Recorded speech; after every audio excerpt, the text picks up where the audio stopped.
Daily. Taste the Daily. திருக்குமணராஜா, Tamil Nadu பெண்களுக்கு பாதுகாப்பான மாநிலமா இருக்கா? ஒழுக்கம் விழுப்பம் தரலான், ஒழுக்கம் உயிரினும் ஓம்பப்படும் என்கின்ற என்னுடைய முப்பாட்டன் வள்ளுவன் மொழியை சொல்லி நிகழ்ச்சியை துவக்குவோம். தமிழர்கள் என்பது கல்தோண்டி முன்தோன்றா காலத்தே முன்தோன்றிய மூத்த கொடி, வாளோடு தோன்றிய மூத்த கொடி. பெண்களுக்கு எந்த அளவிற்கு அவர்கள் பாதுகாப்பாகவும் அவர்களை எந்த அளவிற்கு தெய்வங்களாகவும் வணங்கினார்கள் என்பது தமிழனுடைய பண்பாட்டிலிருந்து தெரிய வருகிறது.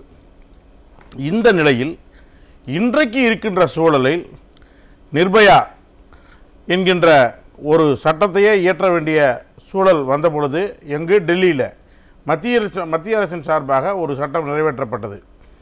தமிழ்நாட்டிலே எந்த விதமான பிரச்சனையும் இல்லை, அனைவருக்கும் பாதுகாப்பான மாநிலம், குறிப்பாக பெண்களுக்கு நாங்கள் அள்ளி வழங்குகின்ற பாதுகாப்பு என்பது அல்லத்தினுடைய உச்சகட்டம், ஆட்சியினுடைய மிகச்சிறப்பு தாய்மார்களை காப்பதுதான் என்கின்ற தாரக மந்திரத்தோடு நாங்கள் செயல்பட்டு கொண்டிருக்கிறோம் என்று மாறுதட்டி சொல்லிக் கொண்டிருக்கின்ற முதலமைச்சர் அவர்களுக்கு இன்றைய நிகழ்ச்சியினுடைய புள்ளி விவர புள்ளியாக மாறிய அண்ணன் ரமணா அவர்கள் சொன்னது, ரமணா போல அடுக்கிய விஜயகுமார் அவர்கள் சொன்ன அந்த விவரங்கள் அனைத்தும் ஏதோ இல்லத்தில் உட்கார்ந்து கொண்டு விஜயகுமார் எழுதி கொண்டு வந்ததல்ல, தமிழக அரசினுடைய தரவுகள்.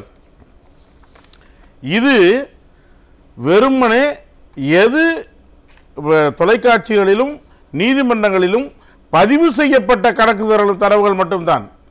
பதிவு செய்யப்படாமல் போன, வெளிச்சத்திற்கு வராமல் போன நூற்றுக்கணக்கான குழந்தைகளை, பெண்களை, தாய்மார்களுக்கு ஏற்பட்டிருக்கின்ற அவலம் என்பது மிக மிக மோசமாக இருக்கிறது. நீங்க சொன்ன மாதிரி இது அரசு தரப்புல இருந்து கொடுக்கப்பட்ட புள்ளி விவரங்கள். அரசு தரப்பு கடந்த சுதந்திர தின விழா ஆகஸ்ட் 15 அன்னைக்கு பேசுறப்ப கூட முதலமைச்சர் சொல்றாரு, தமிழ்நாடு தான் இந்தியாவிலேயே பெண்களுக்கு பாதுகாப்பான மாநிலம் அப்படின்னு திரும்பவும் இல்லை சொல்றாரு.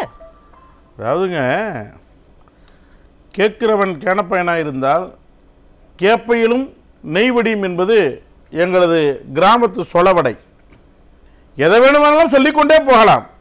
ஆனால் யார் சொல்லுகிறார்கள், எதை வைத்து சொல்லுகிறார்கள் என்பதிலே தான் பிரச்சனை இருக்குது. இல்ல, அதுதான் நான் கேட்கிறேன். இப்போ நமக்கு இருக்கிற இந்த புள்ளி விவரங்கள் உளவுத்துறை ரிப்போர்ட் மூலமா முதலமைச்சருக்கும் கொடுக்கப்பட்டிருக்கும். அப்படி இருந்தும் முதலமைச்சர் சொல்றாங்க அப்படின்னா அதுல எங்க சந்தேகம் வருது? முதலமைச்சர் தான் நேரடியாக போய் சொல்ல சொல்றீங்களா? அது எங்களுடைய கையாளத்தனம் என்று அவரை ஒப்புக்கொள்ளுவாரா, ஏற்றுக்கொள்ளுவாரா? அவருக்கு ஆட்சியை தக்க வைக்க வேண்டும். தனக்கு அடுத்து தன்னுடைய மகன், மகனுக்கு அடுத்து மகன் என்று தொடர்ந்து அவரை ஆட்சியை கடத்தி செல்ல வேண்டும், அவருக்கு கொண்டு போய் சேர்க்க வேண்டும் என்பதற்காக முழுது வெளியிலே சொல்லுவது ஒன்றும் உள்ளே பேசுவதும் ஒன்றுமாக இருக்கிறது. தெளிவாக அரசு தரப்பு தகவல்கள் இது எல்லாத்தையும் சாதாரணமான விஷயங்கள் அல்ல. இதிலே பெண்களுக்கு எங்கே பாதுகாப்பு இருக்குது என்று கோவையில் நடந்தால் இது பண்ணி சொல்கிறாங்க. 3 நாளில் ஒரு இப்படி நடந்து போச்சு. அதுக்கு அடுத்த 3 நாளாக காரில் கடத்துறாங்க. இந்த நீங்கள் கூட அருமையாக கேட்டீங்க, அந்த பெண் கதறியதை நாம் எல்லாம் காணொலி காட்சி வழியாக பார்த்தோம் என்று. ஒரு சின்ன உதாரணத்தை மட்டும் சொல்லிவிட்டு அந்த விஷயத்தை போயிடலாம். ஏற்கனவே அண்ணாமலை பல்கலைக்கழகத்தில் அன்றைக்கு முதலமைச்சர் இருந்தவர்களுக்கு கொடுக்கப்பட்ட பட்டத்தில் அவர்கள் பெற்றோர்கள் தந்த சாட்சி வாக்குமூலம் என்பது என்ன என்பது இந்த தமிழ்நாடு அறியும். அதை பற்றி நாங்கள் சொல்ல வேண்டிய அவசியம் இல்லை.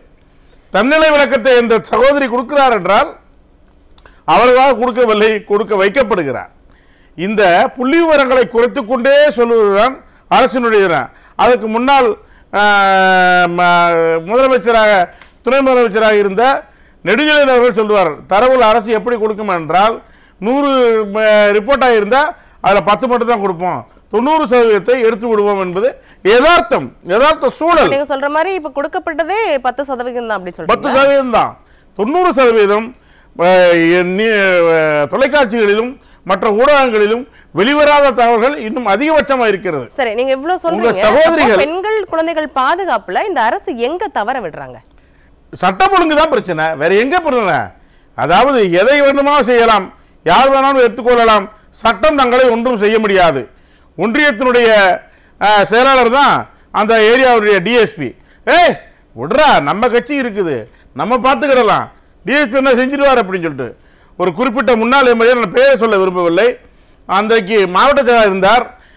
மாவட்ட ஆட்சித்தலைவர் சந்திக்க சொல்கிறார்.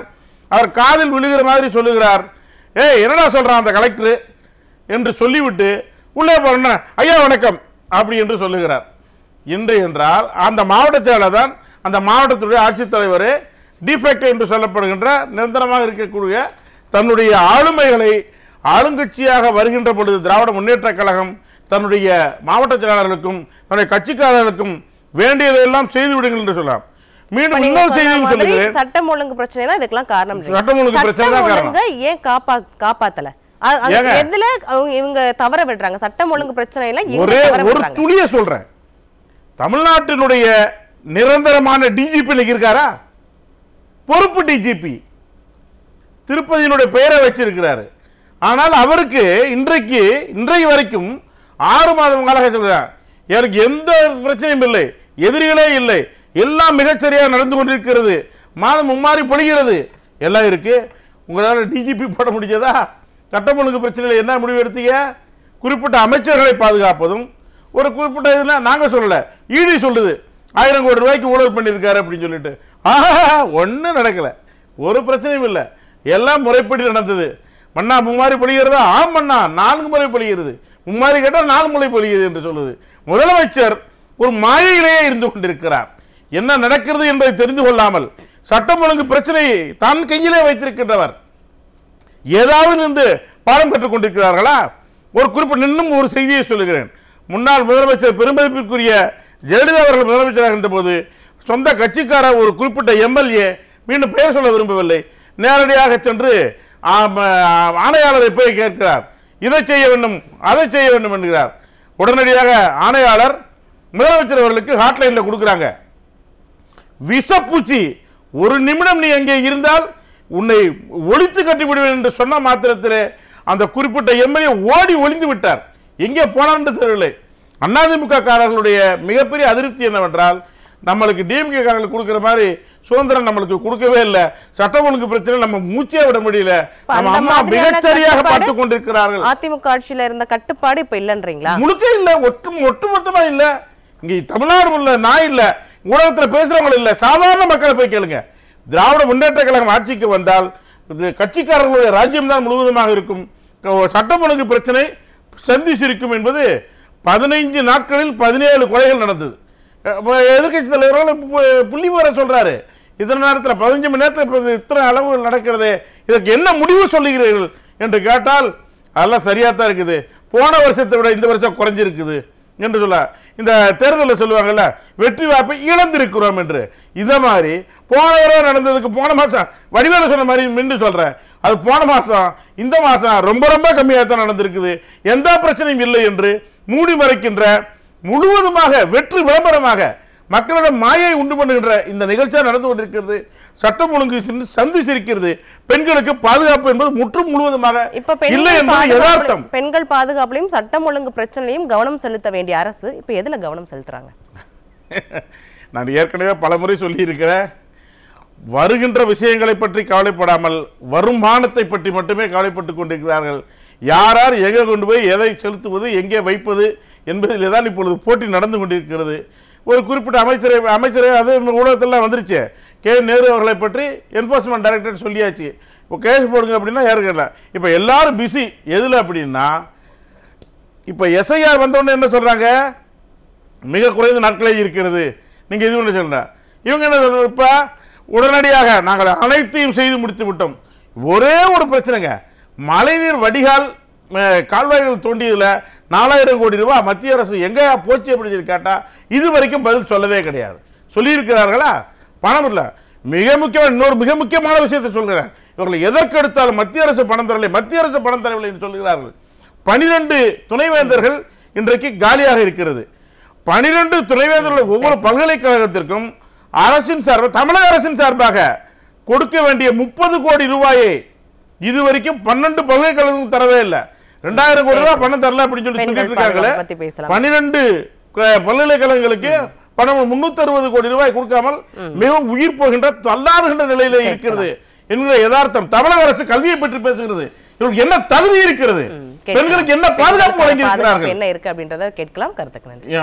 திருக்குமரராஜா சார், பெண்கள் பாதுகாப்பு என்ன செய்யணும் அதை மட்டும் சொல்லுங்க. நமது ஓசி அமைச்சரை பற்றி திருமதி கனிமொழி அவர்கள் பேசியதற்கு பின்பாக அது பதவி பறிக்கப்பட்டது.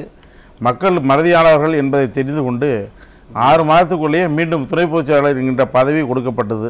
அதுதான் திராவிட முன்னேற்றக் கழகம் செய்கின்ற மிகப்பெரிய நடவடிக்கை. ஒன்று, தமிழ்நாட்டிலே புலியை முரத்தால் அடித்து விரட்டிய தமிழச்சிகள் இருக்கின்ற இந்த மாநிலத்தில் காட்டுப்புலியை விரட்டினார்கள். ஆனால் இந்த நாட்டிலே இருக்கின்ற புலிகளாக இருக்கின்றவர்களை ஒழுங்கு செய்ய வேண்டிய அரசாங்கம் தன்னுடைய பணியை சரிவர செய்யவில்லை.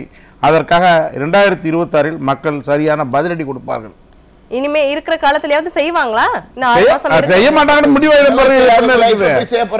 தள்ளிட்டே போயிடுவோம், அவ்வளவுதான், வேற ஒண்ணும் கிடையாது. வண்டி இப்படியே உருட்டுவோம், அவ்வளவுதான். அரசு இருக்கிற வரைக்கும் பெண்கள் பாதுகாப்பு கண்டிப்பா இல்லை. தனிப்பட்ட விஷயத்தை விடுங்க, ஒட்டுமொத்த நாட்டுக்கே பாதுகாப்பு இல்லை அப்படின்ற நிலைதான் தமிழ்நாட்டில் இன்னைக்கு இருக்கு. பாதுகாப்பு இல்லை, நாட்டிற்கு பாதுகாப்பு இல்லை, குறிப்பாக பெண்களுக்கு முற்றும் பாதுகாப்பு இல்லை. பார்க்கலாம். அதனால இந்த 3 மாதம் பெண்கள்லாம் கொஞ்சம் உஷாரா இருக்கணும். ஒரு 6 மாசத்துல தேசிய ஜனநாயக கூட்டணி ஆட்சி வந்துரும். மீண்டும் நல்லபடியா உங்களை பார்த்துக் கொள்வதற்கு நாங்கள் வந்து கொண்டிருக்கிறோம். ஒரே ஒரு செய்தி, நம்ம விவாதத்திற்கு முக்கியமான செய்தியாக கூடிய அந்த பெண் கணவர் தான் கடத்தியதாக பதிவாகி இருக்கிறது. அதையும் செய்தி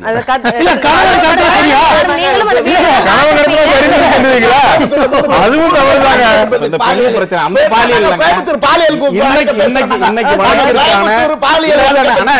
நீங்க